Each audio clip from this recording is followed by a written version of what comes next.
मैं आपके बीच में दो चीज केवल आता हूं, केवल दो चीज, और ये दो जो चीज है मैंने अपने जीवन में महसूस किया, वो कैंसर है। केवल ऑल्टोस में नहीं, आपके जीवन में अभी तक जितनी भी समस्या है उसका सबसे बड़ा कारण ये दो हो सकता है। दो बड़ा कैंसर आपकी सफलता का, दो बड़ा कैंसर आपके जीवन में दुखों का, दो बड़ा कैंसर। और मैं केवल डायरेक्ट उसी टॉपिक पे आना चाहूंगा। पहला नंबर जो कैंसर है वो ये कारण है, दोषी कोई और है। हमारे जीवन में कभी भी कोई प्रॉब्लम्स आता है, हम ये मानते हैं दोषी कोई और है, कारण कोई और है। जब एक छोटा सा बच्चा जमीन में गिर जाता है, चोट लगता है, तो उसकी मम्मी जमीन को ठोक देती है, दीवार से टकराता है तो दीवार को ठोकती है, और दिमाग ने कंडीशनिंग बना ली, दोष मेरा जमीन का था, दोष मेरा दीवार का था। और जब ये परवरिश धीरे धीरे बढ़ते होते हैं, जब बच्चा अपने फ्रेंड्स के साथ खेलने जाता है और कुछ गड़बड़ हो जाती है, तो हम बोलते नहीं मेरा सोना, वो बदमाश है, दोषी कोई और। धीरे धीरे धीरे धीरे धीरे धीरे ये एक ऐसा समस्या हमें बनते आ गया, और हमें यही सिखाया गया, यही सिखाया गया। क्यों सिखाया गया? क्योंकि हम जिस संस्कृति में हैं, कम से कम 100, 200, 300, 500 साल कहना गलत होगा, हम लाखों सालों से गुलाम गुलाम गुलाम वाली जिंदगी जी रहे हैं। कभी अंग्रेजों के, कभी नेताओं के, कभी पुर्तगालों के, कभी मुगलों के, तो कभी किसी के, कभी राजाओं के, तो कभी धर्म के, कभी विचार के। किसी न किसी तरह से हमें ये चीज सिखाया गया कि आप ज्यादा बड़ा मत सोचो, ज्यादा बड़ा मत देखो, और इसलिए ये कैंसर डाला गया कि आपके गरीबी का कारण कोई और। एक लड़का था, वो गरीब था, वो पढ़ाई करने जाता, जब स्कूल जाता था तो स्कूल जाता तो उसके बच्चे, उसके थे फ्रेंड्स, उसको बाहर बैठाते थे, दूर बैठाते थे, लास्ट ईयर में बैठाते थे। आता था और रोता था, और रो के बोलता था, मम्मी हम लोग मेरे को पीछे बैठे बैठा देते हैं। बोले ऐसा क्यों करते हैं? बोले भगवान, हमारा भगवान का दोष है बेटा, किस्मत का दोष है। बेटा थोड़ा सा बड़ा होता है, स्पोर्ट्स में जाता है, स्पोर्ट्स में भी उसको छाटने लग जाते हैं। बोलता मम्मी प्रॉब्लम कहाँ है, दोष किसका है? माँ बोलती बेटा किस्मत का दोष है। थोड़ा और बड़ा होता है, नौकरी करने जाता है, नौकरी में भी छाटा जाता है, बोलता माँ दोष किसका है? माँ बोलती है भगवान का दोष है, किस्मत का दोष है, हमारे कर्मों का दोष है। फिर वो लड़का एक बार एक प्रेम विवाह में पड़ता है, उसके पिताजी रिजेक्ट कर देते हैं, और फिर आता है रोते रोते, बोलता है माँ अगर जिंदगी में दोष है तो मैं सुसाइड कर लूंगी। तब उसकी माँ बोलती है बेटा दोष ना खून का है, ना किस्मत का है, ना भगवान का है, दोष तेरे पापा का था कि वो गरीब रहे।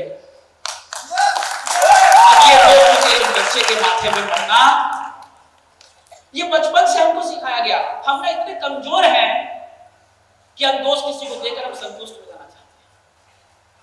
अगर किसी और के पक्ष अगर बढ़ देते हैं तो हमका हमारा दिल को हल्का मन महसूस होता है, आराम रहता है। मैं रॉयल डायमंड नहीं बन पाया, दोस्त डाउनलाइन अपलाइन सिस्टम का, हाँ मैं तो बहुत मस्त आदमी, अच्छा आदमी, मैंने पूरा मेहनत किया। कुछ भी कारण है हम दोस्त किसी और को दे देते हैं और अपने आप को संतुष्ट महसूस करते हैं। आज ना ये कैंसर को अपने जीवन से निकालते हैं। दोस्त किसी और का भी नहीं है, दोस्त किसी का नहीं है, दोस्त है क्या हमारे सपनों में इतनी भी जिद है, इतनी भी जरूरत है कि आप हर कंडीशन में हर मेहनत करने को तैयार है, हर परेशानी को पार करने को तैयार है। दो केस मैं बताता हूं। एक केस है, एक आपके पड़ोसी को ब्लड चाहिए, पड़ोसी के बेटे को ब्लड चाहिए। आप कितना प्रयास करेंगे? 4 फोन लगा लेंगे, 4 दोस्तों को पूछ लेंगे। अब दूसरा कंडीशन, आपके खुद के बच्चे को ब्लड चाहिए, रात का 2 बज रहा है, कर्फ्यू भी लगा है, ठंडा का मौसम है। अब बताइए कितनी ताकत है? आपने सर कितनी ताकत? जब तक ब्लड नहीं मिलेगा हर वो ताकत लगा दिया जाएगा। आपके दिमाग में ये नहीं आएगा कि रात को 2 बजे किसी का दरवाजा खटखटाऊंगा वो पागल बोलेगा। आपको ये दिमाग में नहीं आएगा रास्ता में किसी को रोक दूंगा और पूछूंगा सर मेरे बच्चे को ब्लड चाहिए, आप दे सकते हैं? आपके दिमाग में कुछ भी काम नहीं करेगा, केवल एक ही लक्ष्य काम करेगा, मेरे बच्चे को ब्लड चाहिए चाहिए और चाहिए। दोनों में क्या अंतर है? एक में भी आप मेहनत कर रहे हैं लेकिन आधे अधूरे मन से कर रहे हैं, और एक में भी मेहनत कर रहे हैं, आप पूरे मन से मेहनत कर रहे हैं। क्या लगता है दोनों में रिजल्ट किसको मिलेगा? जो खुद के बच्चे को जो पूरे मन से ब्लड खोज रहा हो। यही तो अंतर है, यही तो अंतर है। हम दोष किसी और को देने का कारण बना चुके हैं और हमारे दिमाग में ये डाल दिया। और जैसे सीबीआई मान लीजिए, पुलिस मान लीजिए, कोई केस होता है और केस होता है तो उसमें होता क्या है, अगर दोषी ढूंढ लो तो फाइल क्लोज, दोषी ढूंढ लो तो फाइल क्लोज। आपका मन भी ऐसे ही है। जब आप अपने फेलियर के लिए, जब आप अपने स्ट्रगल के लिए, जब आप अपने कारणों का कारण किसी और को ढूंढ लेते हैं, आपका मन बोलता है फाइल क्लोज, खत्म, टेंशन खत्म, सेटिस्फाइड हो जाता है। और दुनिया में यही सबसे बड़ा कारण है। बचपन में आपने अपने सब के लिए जिद करी, नहीं काम हुआ, दोस्त देकर सेटिस्फाइड हो गए। बचपन से लेकर अभी तक 100-200 ऐसे कई टारगेट आपने अचीव करने के बारे में कोशिश किया होगा। कभी साइकिल के लिए, कभी खेलने के लिए, कभी दौड़ रेसिंग में भाग लेने के लिए, कभी आप दौड़ रेसिंग में भाग लिए होंगे, फेल हो गए होंगे, आपके पापा ने बोला होगा कोई बात नहीं, कोई बात नहीं। ये जो कोई बात नहीं है, दोस्त कोई और है, ये धीरे धीरे धीरे धीरे धीरे धीरे मन का कैंसर बन जाता है और मन कारण ढूंढना शुरू करता है। कभी पड़ोसी को ढूंढता है, कभी अड़ोसी को ढूंढता है, कभी अपलाइन को ढूंढता है, कभी डाउनलाइन को ढूंढता है, कभी कंपनी को ढूंढता है, कभी प्रोडक्ट को ढूंढता है। कोई नहीं मिलता है तो किस्मत सितारों को देने लग जाता है, कोई नहीं मिलता है तो भाग्य को देने लग जाता है, और कोई नहीं मिलता तो ईश्वर को देने लग जाता है। लेकिन संतुष्टि का कारण ढूंढता है कि किसी को 2 दोस्त दे दे, किसी को तो दोस्त दे दे, किसी को दोस्त दे दे। और ये दोस्त देना एक कैंसर बनाने जैसा है। एक कदम और आगे आना चाहूंगा, खुद को भी दोस्त देना कारण है। ये टारगेट नहीं पूरा हुआ, आप फेल भी नहीं हो सकते, आप भी दोषी नहीं हो सकते। मेरा मानना है कोई भी इंसान असफल नहीं हो सकता, ईश्वर की संतान। अगर असफल हुआ है, फेल हुआ है, आपकी स्ट्रैटेजी फेल हुई है, आपकी प्लानिंग फेल हुई है, आपके टारगेट फेल हुए हैं, आपका एक्सपेक्टेशन फेल हुआ है। अगर वापस से स्ट्रैटेजी बनाई जाए, वापस से मेहनत किया जाए, वापस से कोशिश की जाए, हर रण जीता जा सकता है, हर टारगेट अचीव किया जा सकता है, हर काम किया जा सकता है, हर मुकाम हासिल किया जा सकता है। पहला नंबर माइंड में सेट कर लें, आज के बाद कभी भी कुछ होना, पेपर पेन लेकर के स्ट्रैटेजी बनाना, मेंटर को लेकर स्ट्रैटेजी बनाना, दोस्त देकर के कैंसर वाला कारण नहीं करना।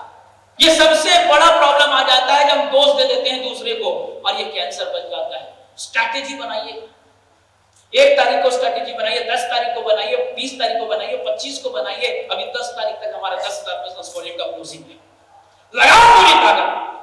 ये बिजनेस अब प्लान देने वाला नहीं है, हौसला के साथ प्लान देने वाला है, जिद के साथ प्लान देने वाला, गर्व के साथ प्लान देने वाला है। आपके शब्द में प्लान नहीं होगा, आपके दिलो दिमाग जहन में प्लान आपके कॉमन से निकलेगा, धुआं के जैसे आंखों से निकलेगा, जब आपके शब्दों से निकलेगा, जब आपके चेहरे के एक्सप्रेशन से निकलेगा, सामने वाले के दिल में खुश करके प्लान जो है ना, रात को सो नहीं पाएगा। दोस्त किसी का नहीं है, तैयारी चूक गई है, तैयारी वापस बनाई जा सकती है। तैयार हैं? सेकंड नंबर कैंसर, सबसे खतरनाक कैंसर। कोई और आएगा मेरी जिंदगी को बदलने के लिए, कोई और आएगा मेरी जिंदगी को सुधारने के लिए, कोई और आएगा। ये भी हम लोगों को बचपन से सिखाया गया। माफ कीजिएगा, हमें ये बताया गया कि कोई और अवतार आएगा आपके जीवन को सुधारने के लिए। पिक्चरों में दिखाया गया कि जितने लोग परेशान हैं, विलेन को मारने के लिए कोई और आएगा। मेरे करण अर्जुन आएंगे, बाहुबली में कोई और, ये भी दिमाग में घुस गया है। मेरी अचीवमेंट के लिए कोई और डाउनलाइन आएगा, मेरी अचीवमेंट के लिए कोई और अपलाइन आएगा, मेरी अचीवमेंट के लिए कोई नया ऑफर आएगा। कोई और नहीं आने वाला, एक कोई और रहने वाला नहीं, कैंसर है। अरे 10 तारीख तक तो ऑफर आ गया, फिर भी कुछ लोग इंतजार करेंगे, 11 तारीख को शायद कुछ और ऑफर आएगा। ये जो व्यक्ति कैंसर बना रखे ना, कब जिंदगी में बूढ़े हो जाएंगे, कब मर जाएंगे, कब खत्म हो जाएंगे, कोई पता नहीं। कोई और कैंसर है, बहुत बड़ा कैंसर है, और ये भी हमारे ब्रेन में बचपन से घुसा गया है, बचपन से डाला गया है। और मैं बोलूं बचपन से ये तो नहीं डाला गया है, ये तो हजारों लाखों साल से हमारे डीएनए में आ गया कि कोई और करण अर्जुन, कोई करण अर्जुन नहीं आने वाला। आपकी जिंदगी को बदलने के लिए घंटी बजाकर नारियल फोड़ करके आप अपने आप पे विश्वास को ऊंचा कर सकते हैं, लेकिन इंतजार के भरोसे बैठने से कोई महादेव, शंकर, शिव, राम भी नहीं आने वाले। वो उसी के लिए प्रयास करता है जो खुद के लिए प्रयास करता है। एक छोटी सी लौ फूंक देने से बुझ जाता है और वही बड़ी सी लौ फूंक देने से भड़क जाता है। एक पानी का छोटी सी धार, जब पानी की छोटी सी धार होती है, आप उंगली से उसको राइट कर देते हैं, उंगली से लेफ्ट कर देते हैं, वो उसी और अपनी रास्ता बना लेता है। जब वही पानी बड़ा रूप धर लेता है, इंसान अपना रास्ता देख लेता है। रुकी ट्रेन के नीचे में लकड़ी का एक टुकड़ा भी ट्रेन को चलने से रोक देता है, लेकिन वही ट्रेन जब 120 की स्पीड से 200 की स्पीड से होती है ना, तो सामने लोहे का दीवार भी कुछ नहीं रोक पाता है। क्या आपके सपनों में इतना फोर्स है? जिस दिन आप उस फोर्स को पैदा कर लेंगे ना, तो किसी और की जरूरत भी नहीं है, क्योंकि आके आपके साथ में कुछ करे। बोले ये तो अकेले काफी, ये तो अकेले महावीर है, अकेले महावीर अपने आप में कुछ भी कर सकता है। और लीडर, अवतार किसी को बोलते हैं जो दोष नहीं देता और रास्ता नहीं देखता। अचीवर कौन है? लीडर कौन है? सफल कौन है? जो वर्तमान में जो भी उसका स्टेटस है, जो भी उसकी परिस्थिति है, जो भी उसकी स्थिति है, जो भी उसके पास में पर्याप्त है, उसी में पूरी ताकत लगा देता है। वही अवसरवादी है, वही लीडर है, वही विजेता है। लेकिन जो इंतजार कर रहा, कभी सबके पास है, कंप्लीट कोई नहीं है, सब में कुछ कमी है, सब में कुछ खास है। लेकिन अचीवर वो है, लीडर वो है जो भी वर्तमान में पूरी ताकत को झोंक देता है। और जब लग जाता है, और जब ऐसे व्यक्ति लगता है ना, स्वयं ईश्वर भी आ जाता है आपके पैर के रास्ते के कांटे को हटाने। दो तरह के लोग होंगे, एक करके दिखाने वाला और एक कास लगाने वाला। काश मैं भी जाग जाता, काश कोई मिल जाता, काश मेरे को भी कोई मोटिवेट कर देता, काश। दुनिया में सबसे बेकार का वर्ड है ये काश, जिसमें से निकलता कुछ नहीं है। जैसे खल्ली कहते हैं, निकालने के बाद खत्म, उसके बाद भी गाय खाने में गोबर, उसके बाद भी निकालने के बाद सबसे ज्यादा बेकार का स्टेप, जिससे निकलने वाला कुछ नहीं, केवल संतुष्टि, केवल संतुष्टि। काश, ये काश कभी नहीं लगना चाहिए। इसलिए जो कुछ है, जितना कुछ है, जितनी ताकत है, अपनी पूरी ऊर्जा लगा दे अपने सपनों के साथ में। फिर आप देखिए चमत्कार आपके जीवन में कैसे घटित होता है। देखिए ईश्वर कैसे अपने नियम बदलता है। देखिए ईश्वर उतर करके आपके टीम में कैसे काम करता है। ये सब होगा जब आपके सपनों में जिद होगा, और उस जिद में जुनून होगा, और उस जुनून में पागलपन होगा। लोग कहते हैं सफल लोग पागल होते हैं। सफल लोग कपड़े फाड़ के नाचने वाले पागल नहीं होते हैं। वो प्रगतिशील होते हैं, गतिशील होते हैं, लक्ष्यशील होते हैं। वो तब तक काम करते हैं जब तक अपने सपने को प्राप्त न कर ले। वो तब तक मेहनत करते हैं जब तक वो अपनी जीत को अपना ना बना ले। वो समय को देखकर काम नहीं करते, वो केवल काम करते हैं। तैयार हैं? क्या ऐसे जुनून के लिए तैयार